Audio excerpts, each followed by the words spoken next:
নমস্কার। খবরদার কথা নয়, ৭৫তম সাধারণতন্ত্র দিবস। এই উপলক্ষে আমাদের কাছের এবং দূরের সমস্ত শ্রোতাদের এবং দর্শকদের আমরা আন্তরিক শুভেচ্ছা জানাই। আমাদের আশা আপনারা খুব ভালো রয়েছেন, খুব ভালো আছেন, ভালো থাকবেন। আজকে এই প্রজাতন্ত্র দিবসের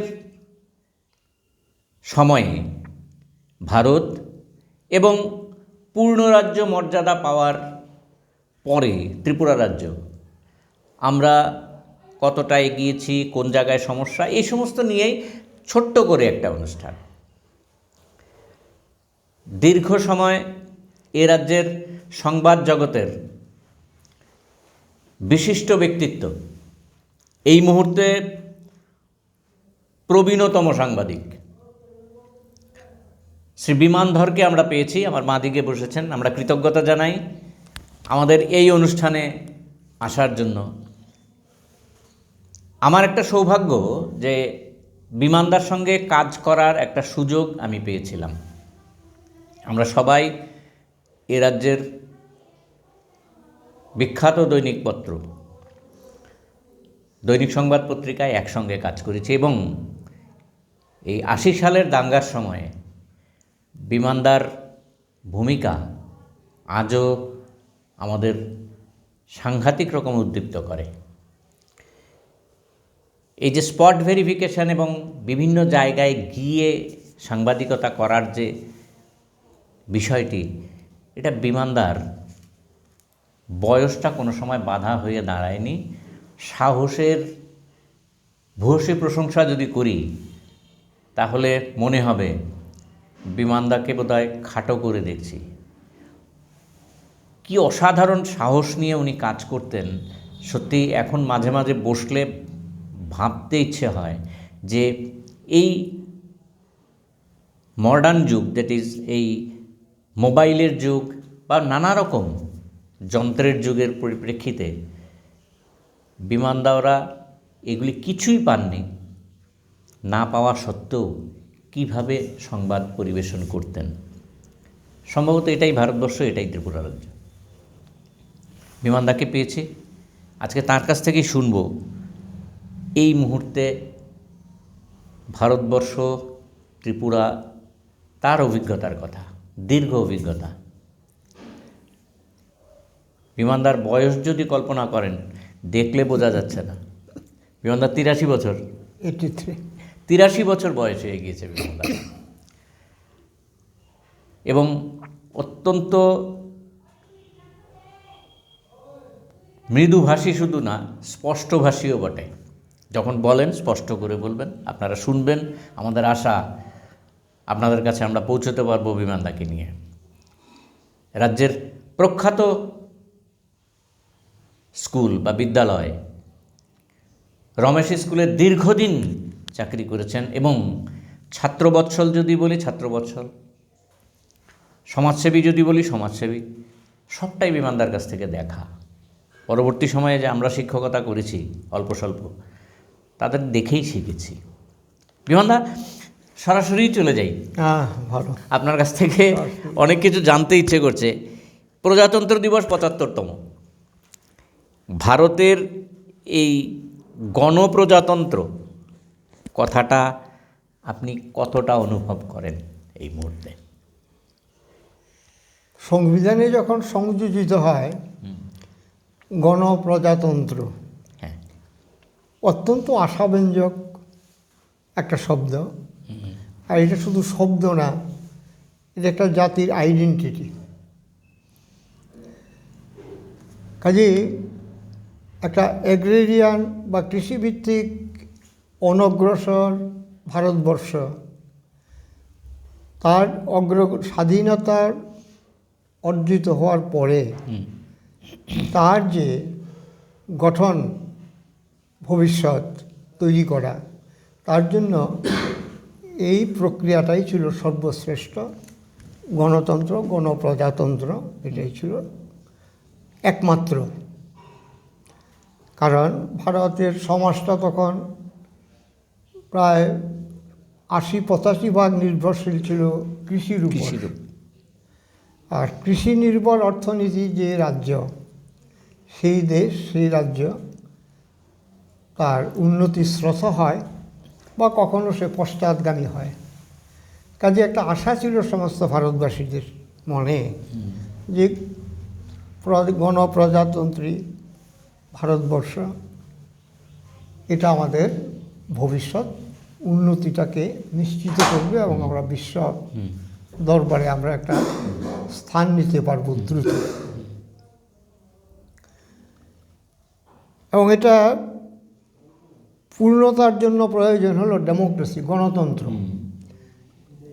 আসলে প্রজাতন্ত্রের অর্থটাই হলো শাসনের প্রজাদের অংশগ্রহণ। কারেক্ট, ঠিক। সেই অংশগ্রহণটা নিশ্চিত হয় শুধুমাত্র নির্বাচনের মাধ্যমে।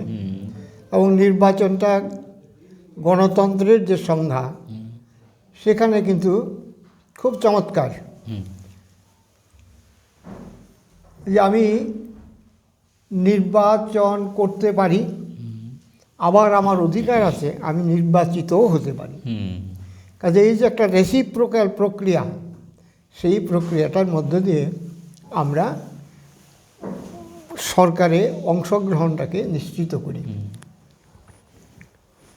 এখন দিন যত যায়, এক এক করে 75, সময়টা কিন্তু অতি দীর্ঘ। ঠিক। কারণ ভিয়েতনাম স্বাধীন হওয়ার পর সেই দেশ পূর্ণ স্বাক্ষর হয় 2 বছরের মধ্যে। আর আমার দেশ কিন্তু এখনও পূর্ণ স্বাক্ষর, ঠিক, কাগজে বলা হলে পরেও অন্তত 8-10-15% বলতে আমরা ব্ল্যাঙ্ক, এখনও অক্ষর জ্ঞানহীন আছে আমাদের ভারতবর্ষে। এটা সরকার অস্বীকার করলেও বা পরিসংখ্যান মানে সরকারি পরিসংখ্যান, সেই পরিসংখ্যানকে পূর্ণ নির্ভর করার কোনো কারণ নেই। কাজে ওই যে কথাটা যে গণতন্ত্রের মানে প্রজাতন্ত্রের অভিজ্ঞতা, সেই অভিজ্ঞতার এটা একটা কালো দিক। যে আমি কেন 2 বছর, ঠিক আছে 2 বছর আমার জনসংখ্যা বেশি, জনসংখ্যার প্রাচুর্য আমার বেশি, it may take time, maybe 10 years, একদম ঠিক, 20 years, not more than that. এর বেশি সময় নেওয়াটা উচিত না, যেহেতু আমার লক্ষ্য একটা উন্নত মানে উন্নয়নশীল এবং পরবর্তী ধাপ উন্নত রাষ্ট্রে আমার পৌঁছা, যেটা পূর্ণ শিক্ষা ছাড়া সম্ভব না। এই কথাটা বোঝার জন্য কিন্তু শিক্ষার সঙ্গে যে অগ্রগতির সম্পর্কটা, সেটা বোঝার জন্য অমর্ত্য সেন পড়ার প্রয়োজন নেই। এটা আমরা ব্যক্তিগতভাবেও বুঝি। দেখো খুব মজা, মানে কনভারসেশন যখন হইতেছে, মাঝে মাঝে আমি রিক্সাওয়ালাদের সঙ্গে খুব কথা হয়। ধরো 50 বছর আগে রিক্সাওয়ালার ঘরের ছেলে স্কুলে যাইতো খুব কম সংখ্যায়।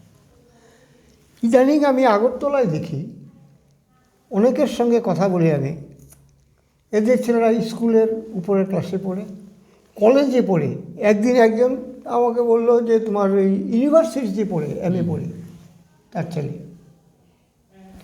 আর একদিন বললো তার ছেলে মেয়ে একটা কলেজে একটা স্কুলে 11 বা 12 পড়ে। একজন ডাক্তারও পেয়েছি আমরা। হ্যাঁ, এরকম আছে। হ্যাঁ, এবং এরা রিক্সা শ্রমিক ভাইটার নাম অমূল্য দেবনাথ, আমরা সেটাও পেয়েছি। আমরা আনবো ওনাকে একদিন। ছেলে MD করছে এখন, চিন্তা করো। এবং মেয়েটা দর্শন শাস্ত্রের মাস্টার ডিগ্রি করার পরে এখন আরক্ষা দপ্তরে ক্লারিক্যালে কাজ করছে, এক ছেলে এক মেয়ে। তাহলে এই যে 50-60 বছর আগে রিক্সা পুলার, তার বাড়িতে লেখাপড়ার একটা আগ্রহ, এটা তখনও কিন্তু গইরা ওঠে নাই। ঠিক, কিন্তু শুরু হয়েছিল। কিন্তু সেই শুরুটা বালুয়ারি 1, 2, 3, হ্যাঁ, প্রাইমারি এর উপরে ওঠাটা হইতো না। আর সামাজিক পরিবেশটা এরকম হয়ে গেছিল যে পরিবার মানে তার পারিবারিক অবস্থাটা এবং তার চতুর্পার্শ্বটা যেখানে সে যখন একটু মানে বয়সটা যখন বুদ্ধিটা যখন একটু উপরে উঠে ম্যাচুরিটির দিকে যায়, তখন যেহেতু বাড়ির অর্থনৈতিক অবস্থা ভালো না, তারা যায় কিন্তু একটু ডিরিল হওয়ার দিকে একটা ইয়ে থাকে। একটা বিসিআর সার্কেল তৈরি হয়ে গেছিল সমাজটার ভেতরে। কিন্তু তাহলে প্রজাতন্ত্রের যে লক্ষ্যটা ওইখানেও কিছুটা স্লার, একটু ধাক্কা খাইছে সেখানে। তো এই করতে করতে কিন্তু যাই হোক, এখন সামগ্রিকভাবে যদি বিচার করো, ভারতে কিছু হয় নাই, ইট ইজ নট ট্রু। না না, ঠিকই তো, ভারতে অনেক কিছুই হয়েছে। আমার মনে আছে আমরা যখন 48 সালে ত্রিপুরা রাজ্যে, কুমিল্লার থেকে আমি ত্রিপুরা রাজ্যে আসুম আমাদের পরিবার, তখন সোনামুড়া হইয়া না, আমরা কী কারণে আমরা আগরতলাতে প্রথম আমরা আসলাম, হয়তো ব্রাহ্মণবাড়িয়া দিয়ে আমাদের আইতে হয়েছিল। আগরতলার থেকে উদয়পুরে যাওয়ার রাস্তা, সেই রাস্তা কিন্তু মেলাঘর দিয়া। এখন যে রাস্তা তুমি বিশ্রামগঞ্জ থেকে উদয়পুর দেখো, সেই রাস্তা তখন ছিল না। আচ্ছা, তখন যাইতে হইতো মেলাঘর হইয়া যাইতে হইতো। ওই রাস্তাটা এখনো আছে? ওই রাস্তাতে আছে, ওই রাস্তা সোনামুড়ার রাস্তা আছে। ওইখান থেকে ড্রাইভারটিয়া কাকরাবন গেল, কাকরাবন থেকে উদয়পুর গেল। রাস্তা তো অ্যাবলিশড হয় না, রাস্তা থেকে যায় থাকে। ওই দিন একটা আমার ইউটিউবে আমি একটা পোস্ট পাইলাম, এই ছবিটা যদি আমি কোনো সুযোগ হলে ব্যবহার করুন। 67-এ উদয়পুরে তখন ওই খেয়াপালা পার হইতো, হ্যাঁ, নৌকো গাড়িগুলো নৌকা দিয়া পার হইতো, মানুষও নৌকা দিয়া পার হইতো, অনেক গাড়ি এই পারে থাকতো। হ্যাঁ, তো ওই ছবিটা একটা ছবি মানে ভদ্রলোক, ব্ল্যাক অ্যান্ড হোয়াইট, আমি পেয়েছি এটা। হ্যাঁ, এই ছবিটা কিন্তু এখনও ডিস্টিংক্ট, চমৎকার একটা, মানে তার ইয়েটা খুব সুন্দর, এখনও আছে। আমি যদি সুযোগ পাই এটা আমার ব্যবহার করার ইয়ে আছে। তখন উদয়পুরের ব্রিজটা হয়নি, তখন উদয়পুরের ব্রিজ হয় নাই। এখন দেখো উদয়পুরের ব্রিজ হইল। এখন যাও তুমি উদয়পুরে, আরেকটা ব্রিজ হইতেছে, যেটা আমার আগরতলা হাওড়া নদীর উপর লোহার ব্রিজ ভেঙে পাকা সেতু হইল, পুরনো ব্রিজও রইল, এই ব্রিজও রইল। হ্যাঁ, এখানে কিন্তু লোহার ব্রিজটা অ্যাবলিশড, তারপরে একটা কংক্রিটের ব্রিজ হইল, এরপরে আরেকটা হইল। এখন কিন্তু খোয়াইতে আর ইয়েতে তোমার হাওড়া নদীর উপরে আগরতলার উপর দুইটা, এবং দুইটা কলকাতা আগরতলা আর হাওড়া যেরকম আগরতলা বড়দেয়ালি এরকম একটা টুইন শহর হয়ে গেছে। আমি যখন আগরতলা রাস্তায় হাঁটি, প্রশ্নটা যখন করতে কইতেছি আগরতলার ডেভেলপমেন্টটা চিন্তা করি। আমরা যখন 59-60 সালে কলেজে পড়ি, তখন আমরা কলেজ স্ট্রিট থেকে আমাদের বন্ধুদের মধ্যে হইতো, একটা বাজি হইতো, সাইকেল চালাইয়া কলেজ স্ট্রিট থেকে বটতলা পর্যন্ত আইতে পারে উইদাউট ইউজিং ব্রেক। ঠিক, হ্যাঁ, এবং আমরা পরীক্ষা পাস করতাম। অর্থাৎ লোকজন নাই রাস্তাঘাটে, আর রাস্তাটা কি মোরামের রাস্তা। হ্যাঁ, কংক্রিটের। এর থেকে তো আমাদের ডেভেলপমেন্ট হয়েছে। ঠিক। আচ্ছা, একটা খারাপ দিক আছে যে আমরা প্রমোটারদেরকে খুব সন্দেহের চোখে দেখি, এবং অ্যাকচুয়ালি তারা এক্সপ্লয়েটার, এবং খুব কেউ যদি রাগ না হয় তাহলে তারা লোকেদের ঠকায়।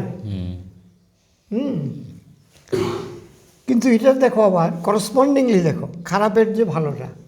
আগরতলা শহরটাকে তুমি দেখো, এত বাড়ি ঘর, সুন্দর সুন্দর নূতন বাড়ি ঝকঝকে। আগরতলা পুরনো লোকগুলো যারা, তাদের সাধ্যের বাইরে ছিল এই বাড়িগুলো তৈরি করা। ঠিক। হ্যাঁ, এই বাড়িগুলো তৈরি করা তাদের সাধ্যের বাইরে ছিল। কিন্তু আগরতলা তো হয়েছে, আগরতলার রাস্তাতে পিচ পড়ছে, আগরতলার রাস্তা এখন মেনটেইনড হয়, কাভার ড্রেন হয়েছে, ওভারব্রিজও হয়েছে একটা। হ্যাঁ,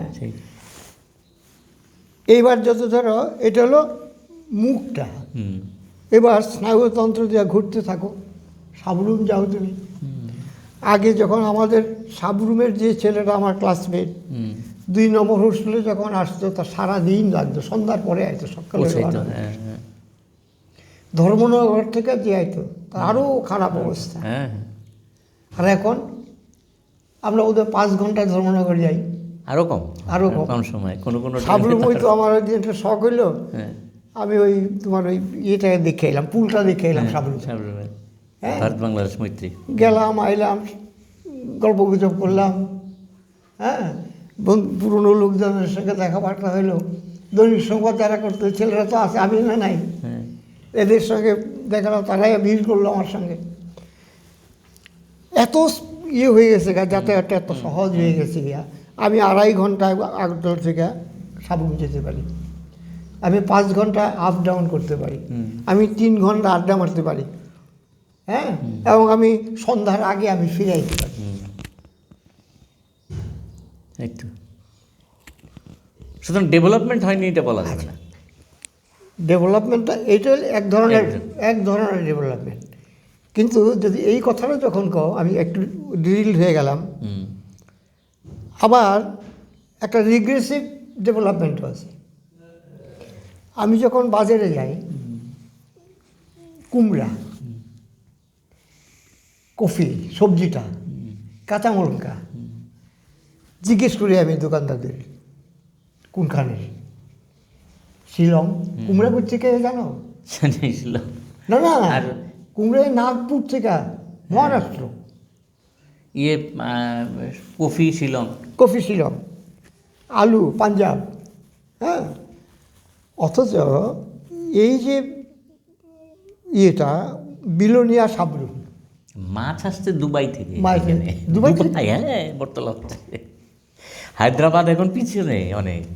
আচ্ছা, তাইলে দেখো যে এটা হলো রিগ্রেসিভ দিক, যে এই কুমড়ার কি ফলন হইতো। হ্যাঁ অমরপুরের সাবরুমের এবং এই বিলোনিয়ার চাষিরা প্রচুর পরিমাণে আলু, কুমড়া, অন্য সবজি এগুলো ফলাইতো, এবং রাজ্যের মধ্যে তখন এগ্রিকালচার ডিপার্টমেন্ট একটা প্রতিযোগিতা করতো, ইয়ে হইতো, কে করো বড় সাইজের করে, এরকম। হ্যাঁ কারটা ভালো হয়, কি কার ভালো ফলন কার, মানে বেশি একর হয়। প্রতি বা কানি প্রতি কার বেশি, এগুলো হইতো। পুরস্কার।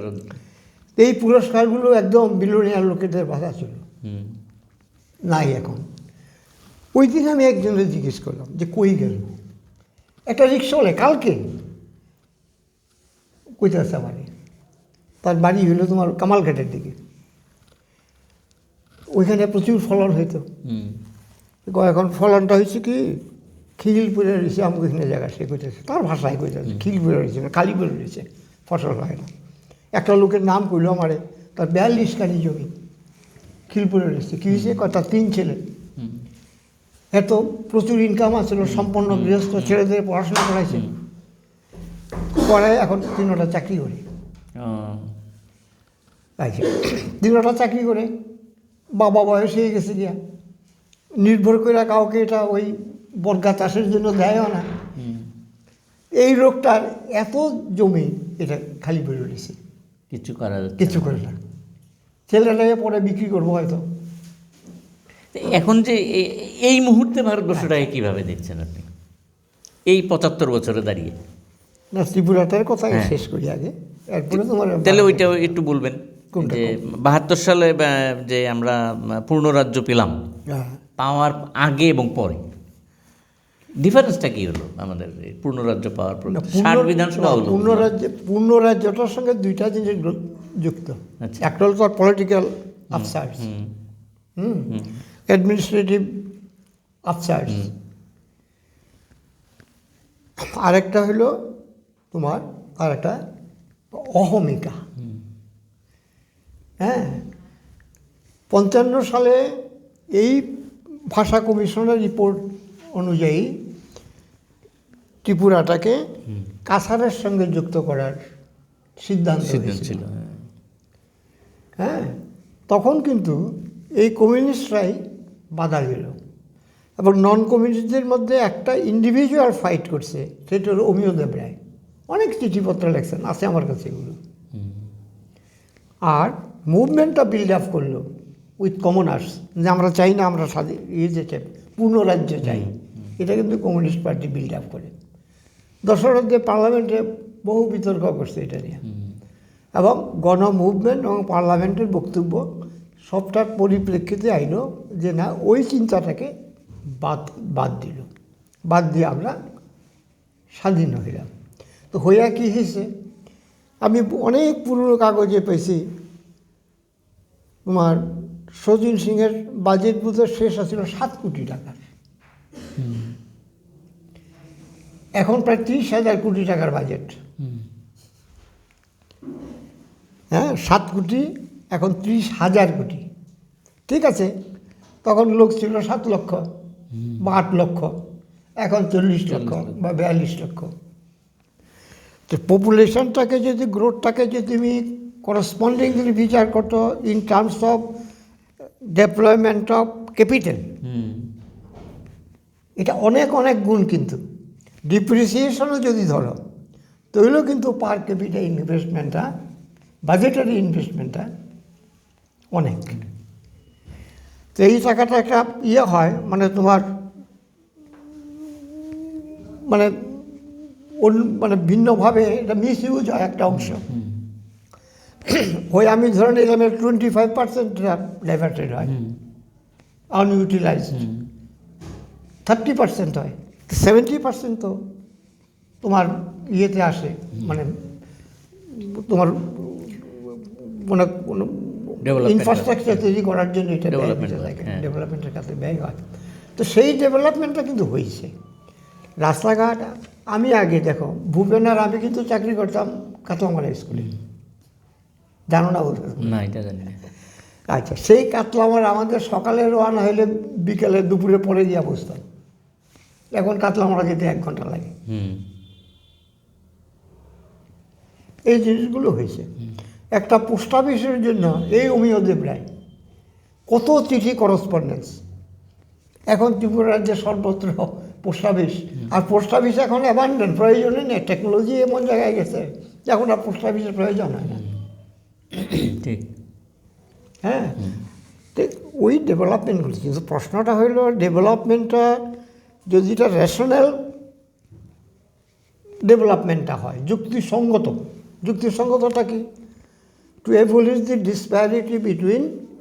ডিসপ্যারিটি অফ ইনভেস্টমেন্ট, বিনিয়োগটার একটা সমতা থাকবো।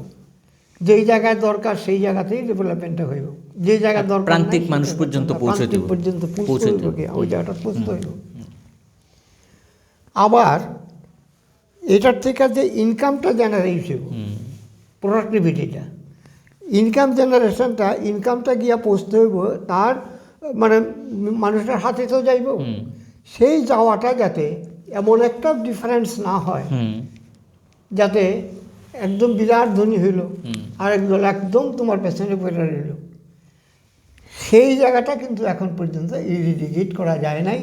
বরং যে মানে একটা কথা আছে, মানি বিগেটস মানি, যার হাতে অর্থ আছে সে আরও অর্থটাকে স্কুইজ করতে আছে।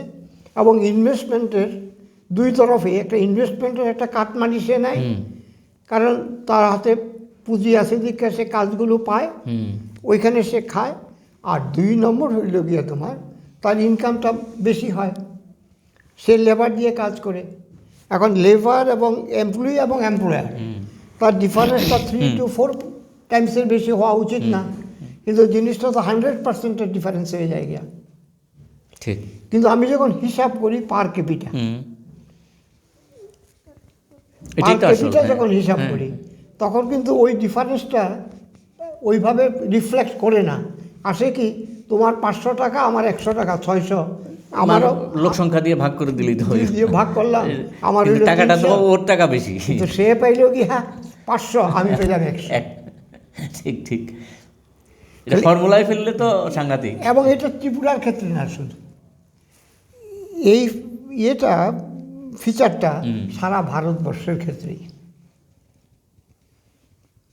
তুমি এখনও দেখবা, এই যে আমাদের এখানে তো তোরা বস্তি নাই, কিন্তু গ্রামে গেলে এখনও আছে, এখানেই ভাঙ্গা ঘরে থাকে, ইয়ে থাকে। উপাস থাকে কিনা জানি না, এখন 5 টাকা মানে ওই 5 কেজি চাল পাওয়াতে হয়তো উপাস থাকে না, কিন্তু এটা ধরো 5-10 বছর আগেও তো এরকম হইতো। ভিখারিটা লুপ্ত হইল লেফট ফ্রন্ট আসার পরে এই রাজ্যে।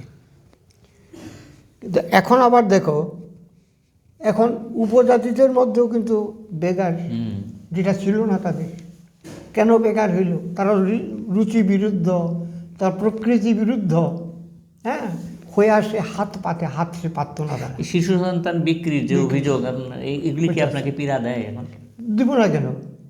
এগুলো এটা সভ্য সমাজের কথা। এটা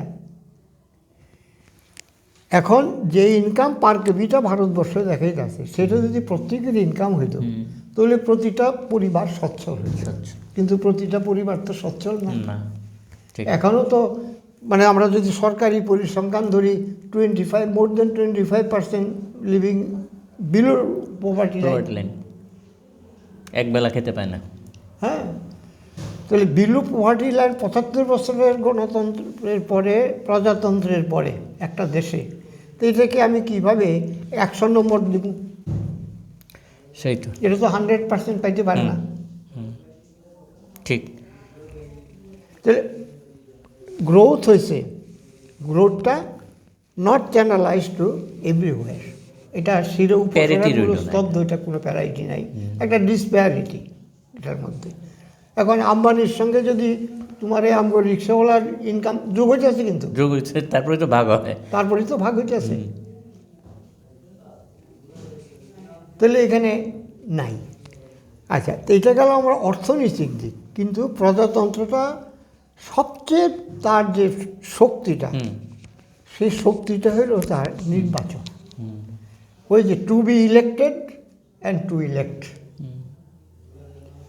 হ্যাঁ, to be elected and to elect. আমি তোমাকে নির্বাচিত করতে পারি আমার প্রতিনিধি, আমি নিজে প্রতিনিধি হইয়া যেতে পারি, সরকারে আমার অংশগ্রহণ। কিন্তু এইখানে দুই ধরনের হিন্ডারেন্স। একটা হলো ইলেকশনটা এমন এক্সপেন্সিভ হয়েছে এখন, তোমার আমার মতো লোকের পক্ষে এখন দাঁড়ানো সম্ভব, ভোট করা সম্ভব না। আচ্ছা, তাহলে এখানে একটা স্ক্রিনিং হয়ে গেল। কিন্তু ইলেকট্রাল বন্ড যে এলো, এতে কি সুবিধা হইল নাকি? ইলেকট্রিক বন্ডটা তো টাকাটা কে কাকে টাকা দেয়, কেন টাকা দেয়, প্রশ্নটা করো। কে কাকে টাকা দেয়, কেন টাকাটা দেয়, সেই তো।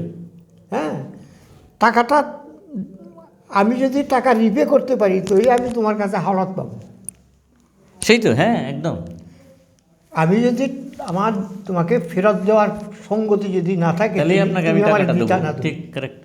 আমি, তুমি যদি মনে করো যে না, ও ব্যাংকও তো তাই করে, তার লোন দেওয়ার ক্ষেত্রে, লোন দেওয়ার ক্ষেত্রে তার প্রপার্টি আছে কিনা, তার ব্যালেন্স শিট দেখে, তার সঙ্গতি থাকলেই তাকে দেয়। কাজে ওই যে মানে একদম নাই যে হ্যাভ নট, তাকে তোলার প্রক্রিয়াটা কোথায়? 5 কেজি চাউল।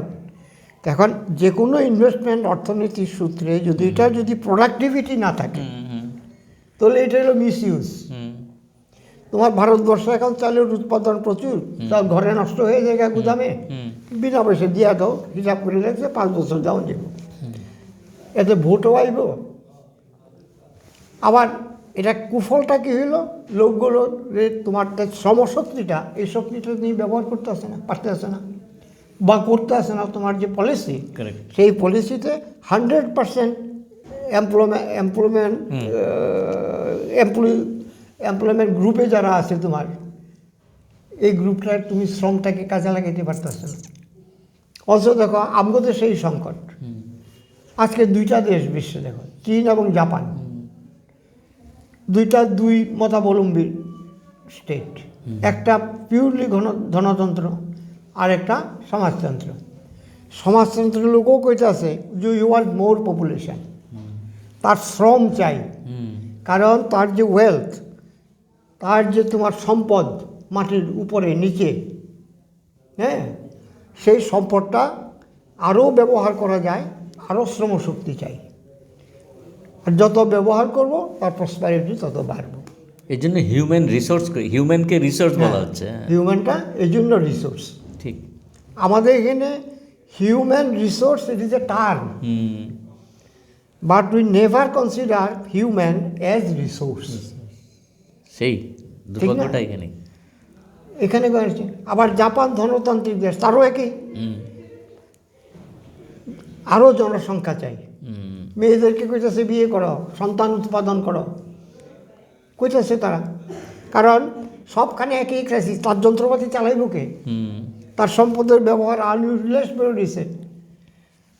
বিশ্ব তো কম্পিটিশনে চলছে, হুম, তো সে যদি তার প্রোডাক্টিভিটি না বাড়াইতে পারে, সে তো পিছিয়ে যাবো গিয়া। ঠিক, হ্যাঁ, আর এখনকার বিশ্বে যে পিছিয়ে এলো সেই পিছিয়ে গেল গিয়া।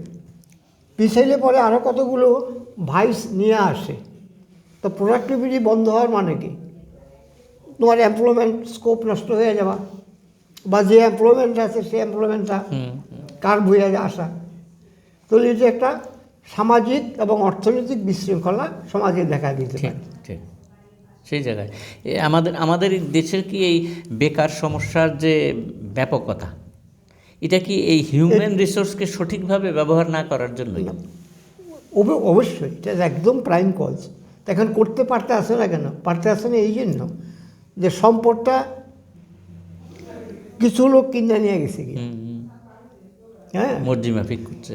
তারা উৎপাদনটা তাদের হিসাবে তারা করে। হুম, ঠিক, তুমি বাজারে গিয়ে দেখো,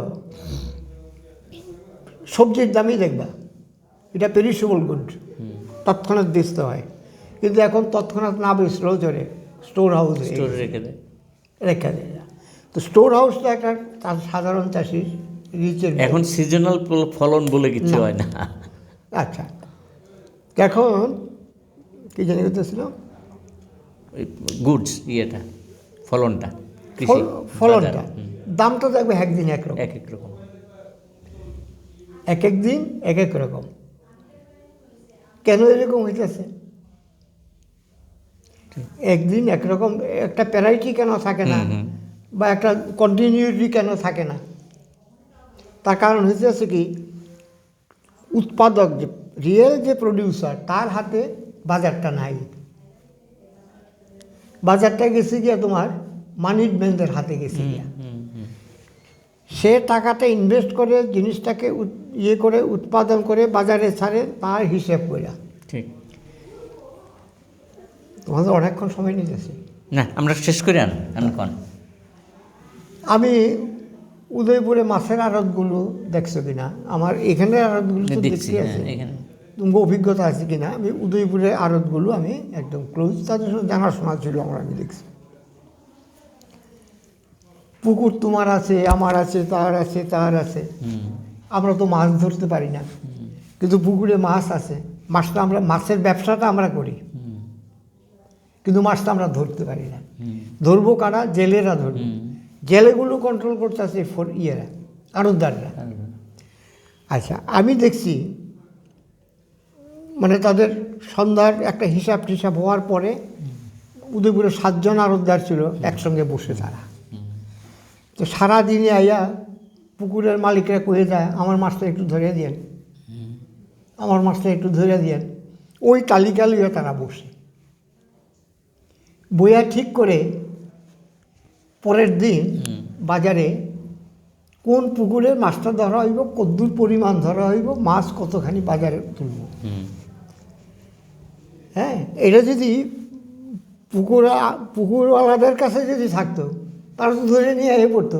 কোনোদিন বেশি যোগান হইতো, দাম কমে যেত, হ্যাঁ, কোনোদিন কম যোগান হইতো, দাম বাড়তো। হুম, আর তারা দামের প্রায়োরিটিটা রাখে ওই জায়গাতে, তারা বাজারে তুলতেই আছে মাছটা একদম কন্ট্রোল। আচ্ছা, কদ্দুর মাছ দিনে উঠব, এটা তারা হিসাবে রাখে, দামটা নির্ধারণ করা। দামটা নির্ধারণ ঠিক, করতেছে। ঠিক। আমি চেন্নাইতে দেখছি, মাছ কিনতে যেতাম,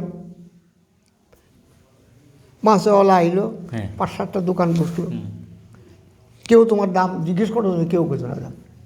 তারা প্রথমে টেলিফোন বাইর করে, টেলিফোন দেওয়া কথাবার্তা করে, এরপরে কথা যখন শেষ হইলো তখন তোমার মাছের দাম করবো।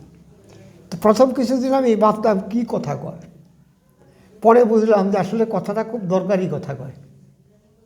অন্যান্য যে বাজারগুলো আছে, প্যারিটি রাখার জন্য। হ্যাঁ, ওইখানে এদের সঙ্গে কথা বলে কইয়া সবাই মিল্লা বাজারের দামটা ঠিক করে মূল্যমানটাকে এক রাখে। তাহলে বিমানদা এই যে জায়গাটা একটা ছোট জায়গায় আপনি একটা উদাহরণ দিলেন খুব সাংঘাতিক। তাইলে এই যে ত্রিপুরা রাজ্যে আমরা থাকি, এটা মানে অনেক ভারতীয় ম্যাপের একটা প্রায় লেজের অংশ।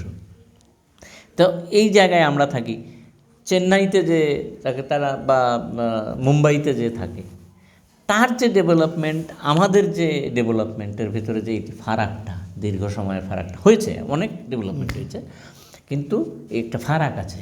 এই ৭৫ বছরের প্রজাতন্ত্র দিবসে এটা কি আপনাকে দুঃখ দেয়? ৭৫ বছরের প্রজাতন্ত্রে এই যে কৃষি উৎপাদনটার কথাই বলি, প্রত্যেক বৎসর খবর পেয়ে পত্রিকাতে উঠে,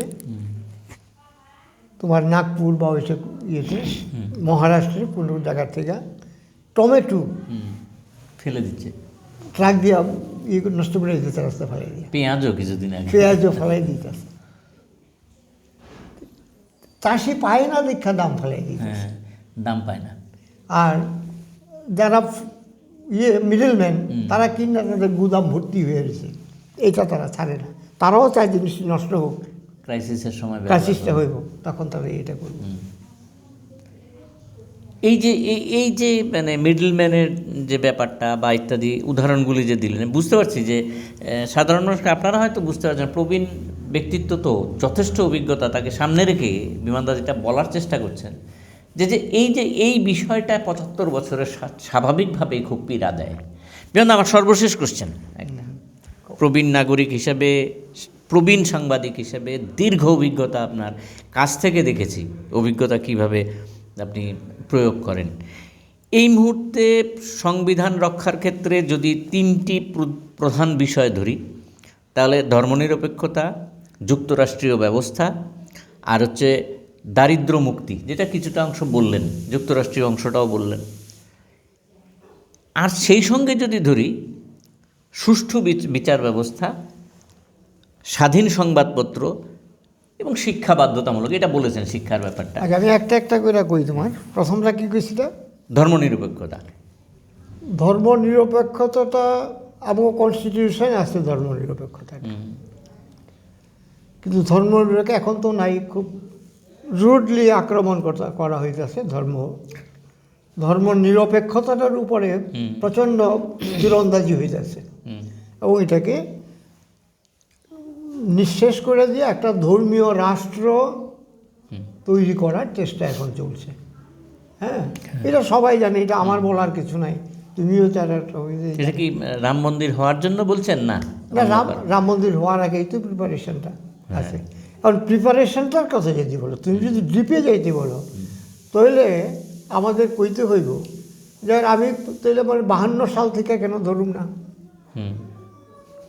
ঠিক, আমি কেন 52 সাল থেকেই ধরতাম না, যে তখন ধর্মনিরপেক্ষ কথাটা মানুষকে মুগ্ধ করছে। কিন্তু মানে ultimately politicians are the guardian of the society, হ্যাঁ, এটা তো ধরে নিয়েছি তোমার সমাজের অভিভাবক, কিন্তু রাজনীতিবিদরা, টেকনিশিয়ানও মুখোনা কিছু না, তারাই কন্ট্রোল করে, তারাই ব্যবহার করে। আচ্ছা, এখন দেখো, এটার সঙ্গে 2-3টা প্রশ্নের উত্তর আয় বলো। তোমার নির্বাচনটা হলো মেইন কথা, আমাদের প্রজাতন্ত্রের মূল কথাটা, তাহলে এইটাকে কারেক্ট করা, তো এইটার সঙ্গে যুক্ত হয়ে রয়েছে কিন্তু ধর্মনিরপেক্ষতাটা একদম। আজকে দেখো ইউরোপিয়ান দেশগুলোতে, ওইখানে ধর্ম আছে, খ্রিস্টান, কিন্তু এখানে জাতপাত নাই, এসসি এসটির ব্যাপার নেই, এসসি এসটির ব্যাপারটা সেখানে নাই, আমাদের এখানে আছে। কিন্তু সংবিধানে আসছিল প্রথম 10 বছর এই সংরক্ষণটা তাদেরকে দেওয়া হইব, 10 বছরের মধ্যে তাদেরকে বাকিদের সমান করতে। এখন পুরা কথা, এই টার্মটাই তো ভ্যাক আমার কাছে মনে হয়। বাকিদের সমান করার মানে কি? বাকিদের সবাইকে তাদের চেয়ে উচ্চ, এটা স্বীকারও করে নিল তাহলে একদিকে, না উচ্চ স্বীকার করলো, কিন্তু ইন রিয়েলিটি সমান না। তাহলে কার সমান করবা তুমি? ঠিক, তুমি ভাগটা করতেছ এসসি এসটির, জেনারেলের, কিন্তু জেনারেল, সব জেনারেল তাদের উপরে। হ্যাঁ, এই জন্য প্রশ্নটা ছিল ক্রিমিলেয়ারের প্রশ্নটা ছিল। তাহলে এটা ডিসপ্যারিটি তো শুরুতেই রয়ে গেছে গেটে। আর সংবাদপত্র এইটা করতে গিয়ে যে কাণ্ডটা করছে, এটাকে 10 বছর পরে আজকেও আছে, হয়তো 10 বছর শেষে আরও 10 বছর, আরো বেশি মাত্রায় আছে এখন। আরও বেশি মাত্রায় আছে। এইখানে পলিটিশিয়ানরা তারা যদি সম্মিলিতভাবে সব দল তোমার একটা ঐক্যমতে আইতো, যে আমরা গান্ধী যেমন মুভমেন্টটা করছিল অস্পৃশ্যতা দূরীকরণ, আমরা এসসি এসটি টার্মটাকে আমরা দূরীকরণ করব। প্রশ্নটা ছিল অর্থনৈতিক বিভাজনটাকে যদি তুলতে হয়, অর্থনীতিটাই তো মেইন, তার সুযোগ সুবিধাটা মেইন, তার পড়ার সুযোগ দেওয়াটা মেইন, এবং দেশের উৎপাদনের তার অংশটা তাকে দেওয়া। ঠিক। হ্যাঁ, তো এইটা জিনিসটা যদি ওই দৃষ্টিতে আইতো না, আমরা কি করলাম, এটাকে ভোট সর্বস্ব করলাম। ভোট সর্বস্ব কি, যেখানে এসটি আমরা এসটি প্রার্থী দিলাম, আমরা সিট রিজার্ভ করে রেখে দিলাম, কনস্টিটিউশনেই করে দিল, এটা একটা পার্মানেন্ট ডিভিশন হয়ে রইল। কিন্তু হ্যাঁ, যেখানে মুসলিম সেখানে মুসলিম। আচ্ছা, মুসলিমের জন্য সংরক্ষণ নাই, কিন্তু ভোটার যদি সংখ্যাগরিষ্ঠ মুসলিম থাকে, সব দল চায় এখানে একটা মুসলিম প্রার্থী দিতে। ঠিক ঠিক। তাহলে এই জিনিসটা কিন্তু এই যে ধর্মটাকে ইন ডিসগাইজ আমরা কিন্তু রেখে দিলাম। আচ্ছা, 1925 সালে দেখো এখানে ভারতের 1925 সালে ভারতবর্ষের 2টা গুরুত্বপূর্ণ ঘটনা আছে। একটা হলো অফিসিয়ালি কমিউনিস্ট পার্টি গঠিত হয়েছে, আরেকটা হইলো আরএসএস গঠিত হয়েছে। আচ্ছা, ভারতের সমাজটা মানে যারা তখন ক্ষমতা দখল করলো স্বাধীন ভারতবর্ষে আয়া, তারা এই ডিসপ্যারিটিগুলো দূর না করার ফলে কি দাঁড়াইলো, একটা ধর্ম নিরপেক্ষ বামরা মাইনরিটি হয়ে গেছে ক্রমশ। আর ধর্মপক্ষ যে দলটা, সেই দলটা রাইজ করলো, সে আজকে পাওয়ারে আইল, কমিউনিস্ট পার্টি ডিমিনিশিং হইল। কারণটা কি হলো, সে ধর্ম নিরপেক্ষতা রিচুয়ালি সে গ্রহণ করছে। কিন্তু বাকি যে রাজনৈতিক দলগুলো যারা এত বছর ভারতবর্ষটাকে শাসন করে এলো দিল্লিতে থেকে, তারা এই জিনিসটাকে ইরিডিকেট করা, দূর করার কোনো রকমের চেষ্টা করে, এটা প্রিভিলেজ করছে, রাখছে তারা এটাকে রাইখে। আজকে বামেদের সংকটটা বামেদের একলা না, কিন্তু আমার মতে আর কি, ইউ মে ডিফার, বামেদের সংকটটার মূলে কিন্তু রাষ্ট্রীয় অভিভাবক যারা এইভাবে সম্প্রদায়টা এবং ধর্মটাকে রক্ষা করছে। কারেক্ট। রক্ষা করে কোন জায়গাটা দাঁড়াইছে, এখন একের শেষ আমার 2 মিনিট, রক্ষায় যে কোন জায়গাটা দাঁড়াইছে, আজকে বিজেপিকে তারা শক্তিশালী করছে। কারণ প্রত্যেকেই দেখছে যে ভোটটা হইল সম্প্রদায়ের হাতে। হ্যাঁ, অসাম্প্রদায়িকের হাতে ভোটটা নাই, ভোটটা সাম্প্রদায়িক বিভাজনের মধ্যে, এসসি এসটি বিভাজনের মধ্যে ভোট। একদম ঠিক। হ্যাঁ, ঠিক। তো এইটার সুযোগ নিয়েই তো বিজেপি আজকে এই জায়গাতে আসছে, তারা পরিষ্কার করছে। মানুষ দেখতে আসে, তারা বুদ্ধি করে কয়, পরিষ্কার কয় না। আর বিজেপি পরিষ্কার করতেছে রামগণ, তাহলে যে পরিষ্কার রাম কয় তার দিকে ঢুকছে কি এখন। তো এটা যে দীর্ঘস্থায়ী হইব নট দ্যাট, কিন্তু এই জায়গাটাই আসতে চাইছি, এইটা দীর্ঘস্থায়ী হইতো না। তার কারণ এত এই যে 75 বছরের অভিজ্ঞতা কিন্তু 2টা, একটা মধুর, একটা তিক্ত। এই জায়গাটাই বলতে চাইছি, এটা দিয়ে শেষ করবেন। হ্যাঁ, একটা মধু, একটা তিক্ত। মধুর সঙ্গে তিক্ততাটা লেগে রয়েছে, এবং তিক্ততাটা স্বাদটা ভোগ করতেছে মোর দ্যান 70% লোক। তুমি আমি একটু সঙ্গত, মানে সঙ্গতি সম্পন্ন, আমরা ওষুধটা কিনতে পারি, বাজারে গিয়ে আমরা 100 টাকা 500 টাকা খরচ করতে পারি। কিন্তু ইন কম্পারিজন উইথ আদার্স যারা উপরে বয়ে রয়েছে, তাদের সঙ্গে তো আমার কিছু না। আর আমার নিচে যে পড়ে রয়েছে সে তো আমার সঙ্গেই উঠতে পারতেছে না। একদিন দেখো মাছ বাজারে আমি মাছ কিনতেছি, একটা ছেলে থেকে আমি আনি, ভালো মাছ দেয়। একটা লোক আছে, খুব অনুনয় বিনয় করতেছে, কয় ভাই আমার 100 টাকা আছে, পোলাবান্ডি অনেক দিন মাছ খায় না, আমার তুমি 100 টাকার মাছ দাও। হ্যাঁ, কিন্তু মানে জাস্ট তোমার একটা কথাটা কইলাম। এরপরেও আমার যেটা মনে হয় একদম শেষ কথা আমার, যে এর থেকেও কিছু অব্যাহতি পাওয়া যেত যদি আমরা নির্বাচনী প্রক্রিয়াটাকে স্বচ্ছ করতাম। এখানে একটা আমি টিএন সেশনের একটা বই আনছিলাম, পড়া একটু একটা প্যারাগ্রাফ পড়া দিব তোমার। ইয়েটা ঠিক আছে, বিমানদা শেষ করে আনছেন।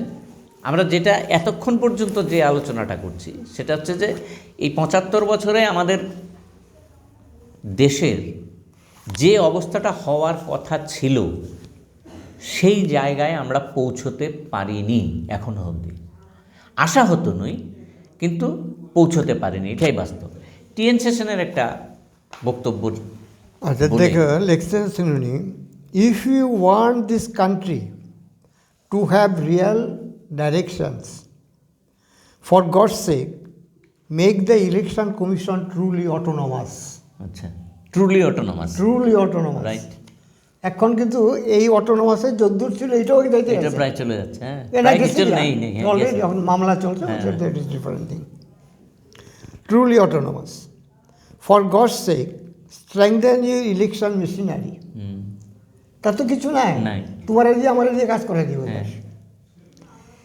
Make it possible for the man to vote freely. আচ্ছা, আচ্ছা, courageously and without fear. For God's sake, provide teeth for the implementation of good behavior by political parties, whether the country consider is good behavior. অর্থাৎ সমাজ যেটাকে ভালো মনে করে সেই ভালোটার জন্য রাজনৈতিক দল গ্রহণ করে, এই কথাটাই কইতাছে। So that is why I have said on the 1st of January 1995, nobody will go to a polling booth unless he or she has an identity card with the photograph on it. ওই যে ফটোগ্রাফটা চালু করলো। হ্যাঁ, আরে একটু make the election free and fair. Make the election free and fair, not 1, not 3, but 101 election commissioners cannot rectify the system unless the people decide that you want to have a clean electoral system. Right. এখন তো 3 জন 101টা দিলে হইতো না, হইতেছে। হ্যাঁ, ঠিক ঠিক। When the learned Attorney General of India argued in Parliament about me and said the Election Commission is a subsidiary to the government. সাংঘাতিক হিনিয়াস কথা, উকিল বুঝবো। সাবসিডিয়ারি টু দি গভর্নমেন্ট, কিন্তু ইলেকশনটা তো, কমিশনটা তো একটা কনস্টিটিউশনাল বডি, ইন্ডিপেন্ডেন্ট। আর তাকে কইতাছে অ্যাটর্নি জেনারেল, কইতাছে সুপ্রিম কোর্টে দাঁড়ায়, যেটা গভর্নমেন্টের একটা সাবসিডিয়ারি। তো অ্যাটিটিউডটা লক্ষ্য করো। ঠিক। I would have liked to ask him respectfully, why not appoint a Director General of Elections who will carry out the order of the Under Secretary? ঠিক। The Chief Election Commissioner is equated to a Supreme Court judge. They are not prepared to accept it, but that is a different story. ঠিক। আর দরকার নেই, আর তো দরকার নেই। স্পষ্ট TN session প্রত্যেকে জানেন। টিএন সেশনকে অনেকেই এখন অবধি জানেন। যারা নবপ্রজন্ম তাদের জন্য বলি, ভারতের নির্বাচন কমিশনকে স্বয়ংসম্পূর্ণ করার ক্ষেত্রে এই টিএন সেশনের ভূমিকা ছিল অগ্রগণ্য, কোনো সন্দেহ নেই। কি হবে জানি না, বিমানদার কথা দিয়েই শেষ করি। আশাহত হওয়ার কোনো জায়গা নেই। যে জায়গায় ভারতবর্ষ আছে নিশ্চিতভাবেই সেখান থেকে বেরিয়ে আসা পথও আছে। আমাদের আশা ভারতবর্ষ জগৎ সভায় শ্রেষ্ঠ আসন পাবে। সবাই ভালো থাকবেন, সুস্থ থাকবেন। সকলকে নমস্কার।